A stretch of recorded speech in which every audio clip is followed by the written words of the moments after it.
어찌하여 전능자는 때를 정해놓지 아니하셨는고 그를 아는 자들이 그의 날을 보지 못하는고 어떤 사람은 땅의 경계표를 옮기며 양떼를 빼앗아 기르며 고아의 나귀를 몰아가며 과부의 소를 볼모 잡으며 가난한 자를 길에서 몰아내나니 세상에서 학대받는 자가 다 스스로 숨는구나. 그들은 거친 광야의 들나귀 같아서 나가서 일하며 먹을 것을 부지런히 구하니 빈들이 그들의 자식을 위하여 그에게 음식을 내는구나. 밭에서 남의 꼴을 베며 악인이 남겨둔 포도를 따며 의복이 없어 벗은 몸으로 밤을 지내며 추워도 덮을 것이 없으며 산중에서 만난 소나기에 젖으며 가릴 것이 없어 바위를 안고 있느니라. 어떤 사람은 고아를 어머니의 품에서 빼앗으며 가난한 자의 옷을 볼모 잡음으로 그들이 옷이 없어 벌거벗고 다니며 곡식 이삭을 나르나 굶주리고 그 사람들의 담 사이에서 기름을 짜며 목말라 하면서 술투를 밟느니라. 성중에서 죽어가는 사람들이 신음하며 상한 자가 부르짖으나 하나님이 그들의 참상을 보지 아니하시느니라. 또 광명을 배반하는 사람들은 이러하니 그들은 그 도리를 알지 못하며 그 길에 머물지 아니하는 자라. 사람을 죽이는 자는 밝을 때에 일어나서 학대받는 자나 가난한 자를 죽이고 밤에는 도둑같이 되며 간음하는 자의 눈은 저물기를 바라며 아무 눈도 나를 보지 못하리라 하고 얼굴을 가리며 어둠을 틈타 집을 뚫는 자는 낮에는 잠그고 있으므로 광명을 알지 못하나니 그들은 아침을 죽음의 그늘같이 여기니 죽음의 그늘의 두려움을 알미니라. 그들은 물 위에 빨리 흘러가고 그들의 소유는 세상에서 저주를 받나니 그들이 다시는 포도원 길로 다니지 못할 것이라. 가뭄과 더위가 눈 녹은 물을 곧 빼앗나니 수월이 범죄자에게도 그와 같이 하느니라. 모태가 그를 잊어버리고 구더기가 그를 달게 먹을 것이라. 그는 다시 기억되지 않을 것이니 부리가 나무처럼 꺾이리라. 그는 임신하지 못하는 여자를 박대하며 과부를 선대하지 아니하는도다. 그러나 하나님이 그의 능력으로 강포한 자들을 끌어내시나니 일어나는 자는 있어도 살아남을 확신은 없으리라. 하나님은 그에게 평안을 주시며 지탱해 주시나 그들의 길을 살피시도다.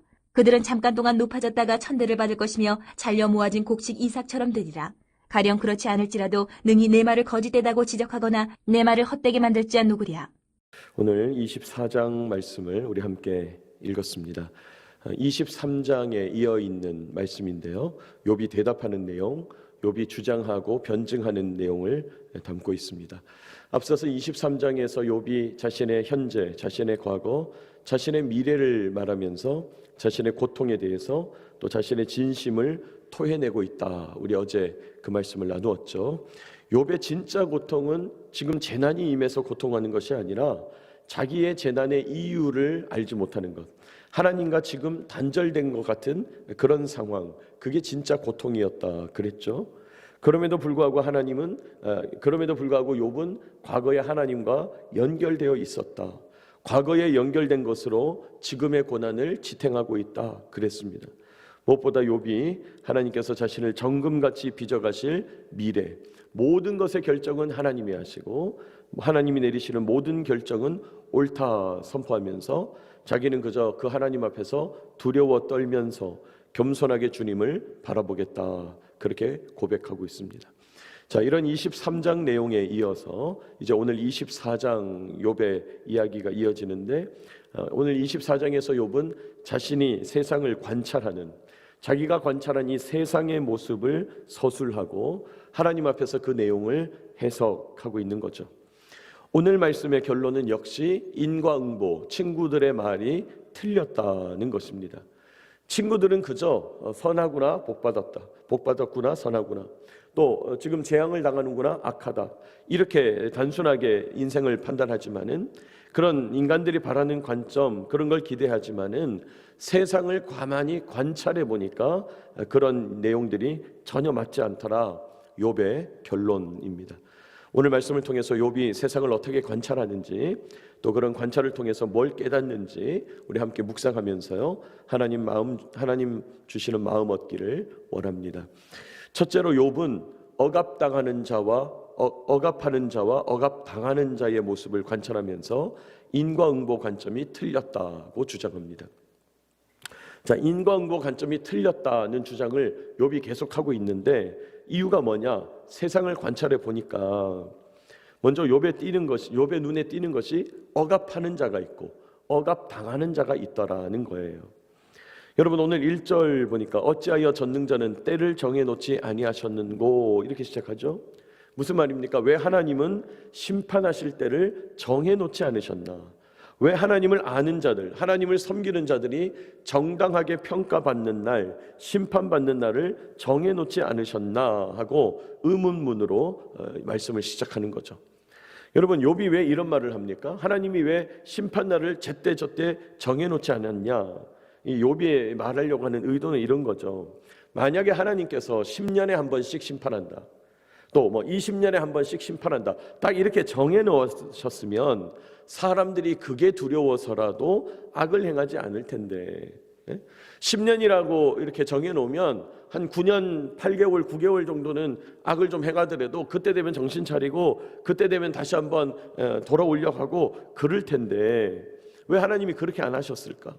세상을 관찰해 보니까 악을 행하는 사람 계속 악을 행하고, 억압하는 사람 계속 억압하고, 억압당하고 고통당하는 사람은 또 늘상 고통당하고 가난하게 사는데 왜 그러셨을까? 그 얘기를 하는 거죠. 2절, 3절 보시면 어떤 사람은, 이 사람은 이제 억압하는 사람이죠. 어떤 사람은 땅의 경계표, 자기 마음대로 땅의 경계선을 막 옮겨버리고 남의 양떼를 빼앗아서 기르고, 3절, 고아의 나귀, 가난한 사람들의 고아의 하나밖에 없는 나귀를 가져가 버리고 과부의 손을 빼앗아가 버리는 그런 악한 사람들, 억압하는 사람들이 세상에 있더라는 거예요. 4절, 그런데 억압당하는 사람, 가난한 사람들은 길에서 몰아낸다, 쫓겨나고 권리를 빼앗기고 학대를 견디다 못해서 도망가서 숨더라. 5절, 그들이 숨는 곳은 거친 광야, 그러니까 그들이 거친 광야에서 먹이를 찾는 나귀처럼 막 헤매고 다니지만은 먹거리를 찾을 수가 없고, 먹을 것을 찾을 것이라고는 그 빈들 마른 땅 광야밖에 없더라는 거예요. 음식을 찾으려고 애를 쓰지만은 광야에서밖에 음식을 낼 수 없는데, 이 말은 음식이 없다 이 말이죠. 6절, 밭에서 남의 꼴을 베며 악인이 남겨둔 포도를 뱉다며, 무슨 말입니까? 그러다 보니까 이 가난한 사람들, 억압당하는 사람들이 하는 일이라고는 이삭을 줍는 거다 이 말이에요. 여러분, 꼴을 뱉다 이 말은 추수하고 나서 이삭을 주었다 이 말이죠. 또 남겨둔 포도를 따먹었다. 상품성이 없어서, 또 가난한 자들을 위해서 그냥 조금 남겨놓은 아주 형편없는 포도를 먹을 뿐이다.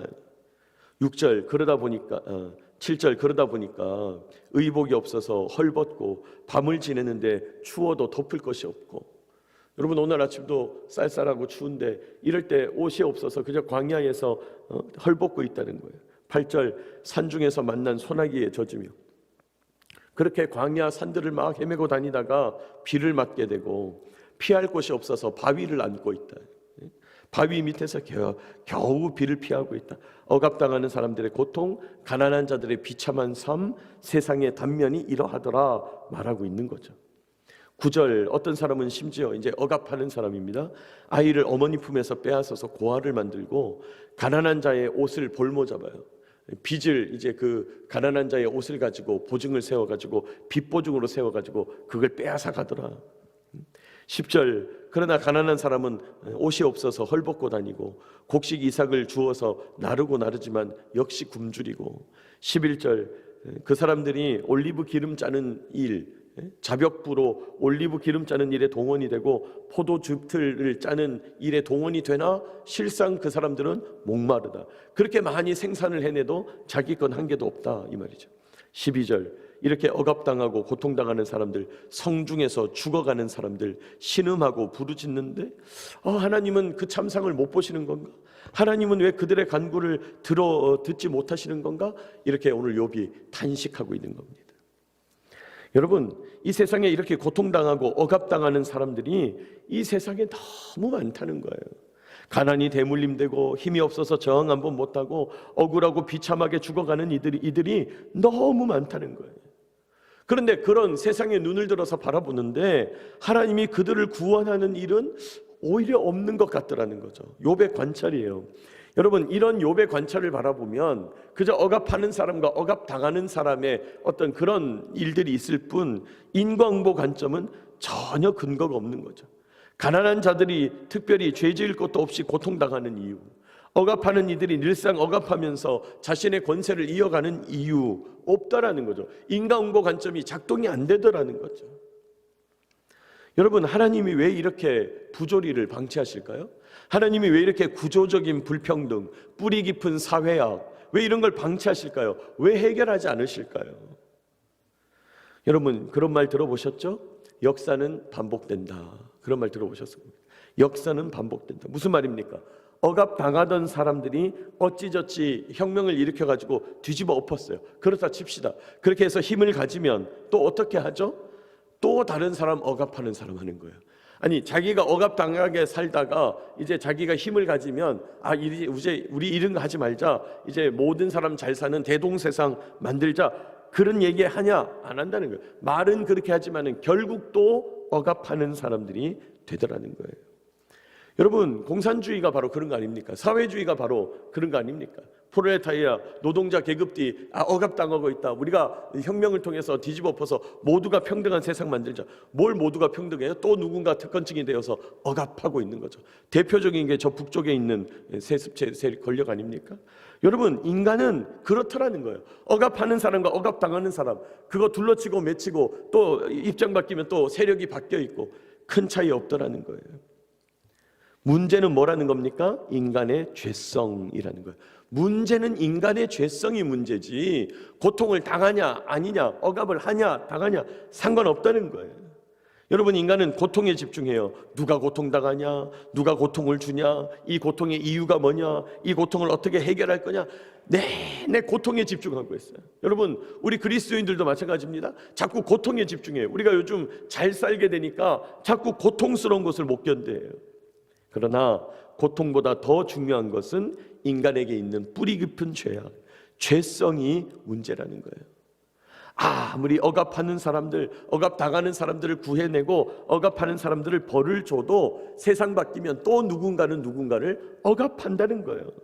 자기가 과거에 억압당하던 사람인데 이제는 자기가 억압하죠. 여러분, 우리나라 정치인들 중에 그런 사람 많잖아요. 과거에는 자기가 억압당하고 자기가 좋은 세상 꿈꾸면서 고통당하고 살다가 자기가 권력자가 되니까 또 누군가를 억압하는, 세상은 그렇다 이 말이에요.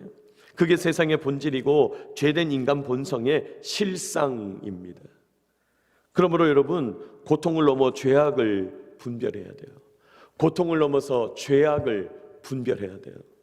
여러분, 고통을 넘어서 죄악을 분별하는 저와 여러분 되시길 축복합니다.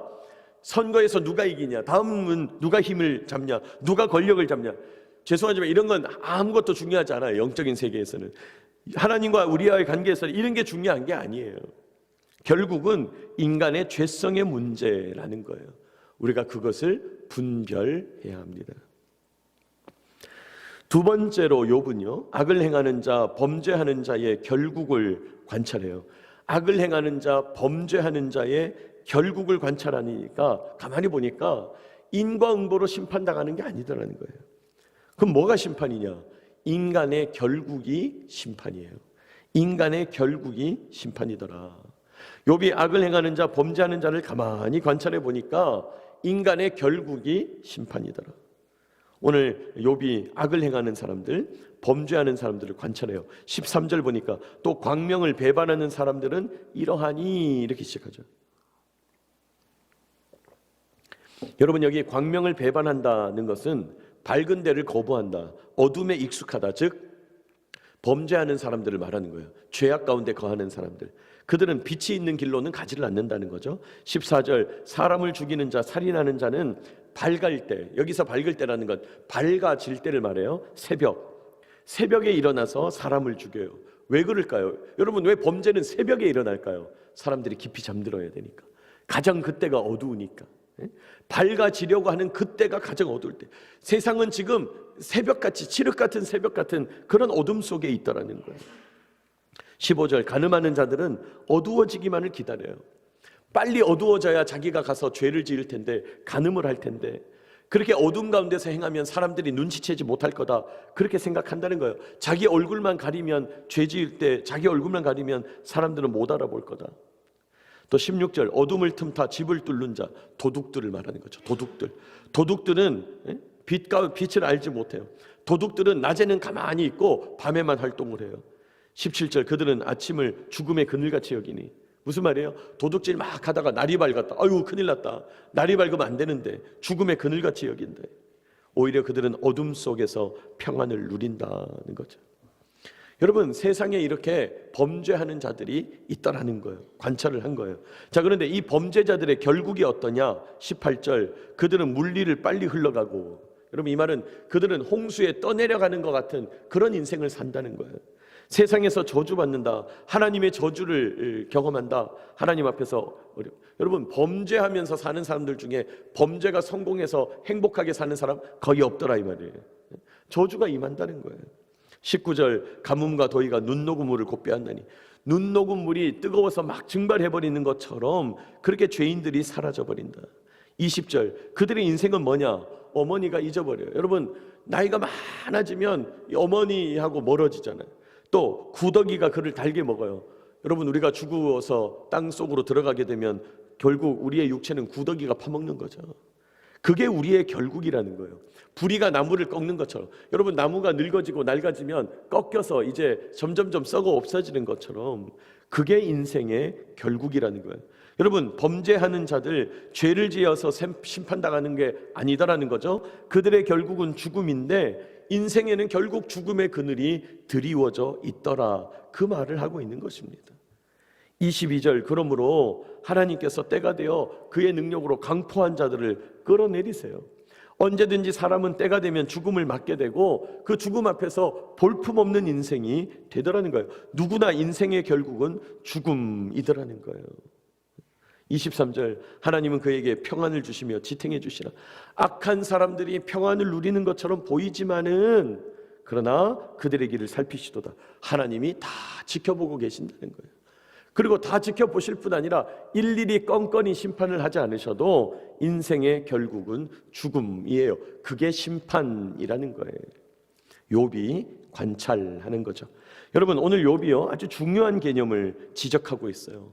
세상은 온통 억압하는 자와 억압당하는 자, 부귀영화를 누리는 소수와 비참하게 가난하게 살아가는 다수, 이렇게 있다라는 거예요. 근데 이거 관찰해 보니까 인과응보 관점 틀렸다는 거예요.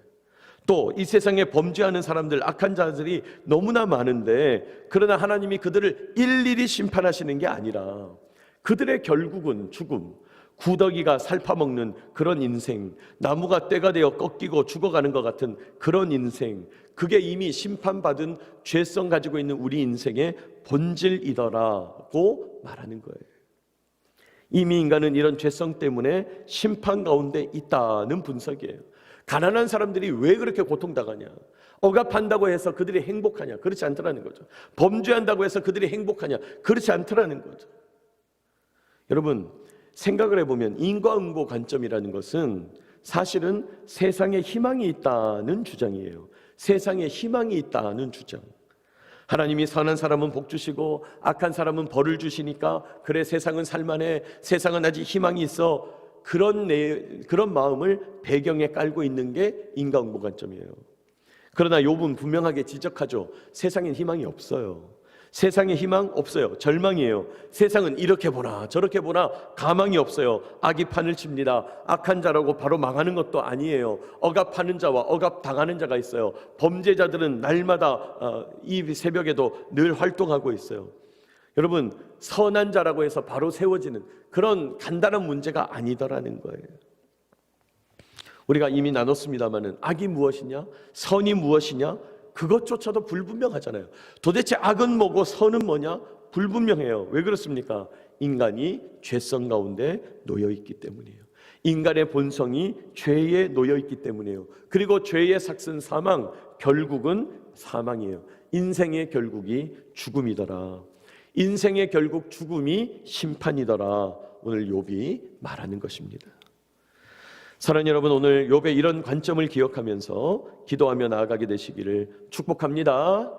이 아침 기도하시기 바랍니다. 주님, 내가 고통보다 그보다 더 깊은 그 뒤에 있는 죄성을 분별하게 하여 주옵소서. 그 죄성을 집중하게 하여 주시옵소서. 기도하시기 바랍니다. 우리의 죄된 본성을 깨닫고 분별하게 하여 주옵소서. 기도하시기 바랍니다. 내가 기분이 좋다, 내가 기분이 나쁘다, 내가 지금 원하는 대로 됐다, 안 됐다, 그건 아무 상관이 없다는 거예요. 그 너머에 있는 죄성을 바라봐야 된다는 거예요. 그리고 인생의 결국은 죽음이요, 그 죽음이 궁극적인 심판임을 깨달아 알게 하여 주옵소서. 기도해야 합니다. 여러분, 우리는요, 죽음을 뛰어넘는 사람들이에요. 우리에게 예수 그리스도의 보혈, 예수 그리스도의 복음이 주어졌다는 것은, 하나님과의 연결이 주어졌다는 것은 죽음을 뛰어넘는다는 거예요. 하나님, 우리가 하나님과 연결된 진정한 의인, 하나님과 연결된 참된 선한 자가 되게 하여 주시고 그것의 의미를 깨닫게 하여 주옵소서. 여러분, 오늘 이 아침 이렇게 기도하며 나아가는 저와 여러분 되시기를 축복합니다.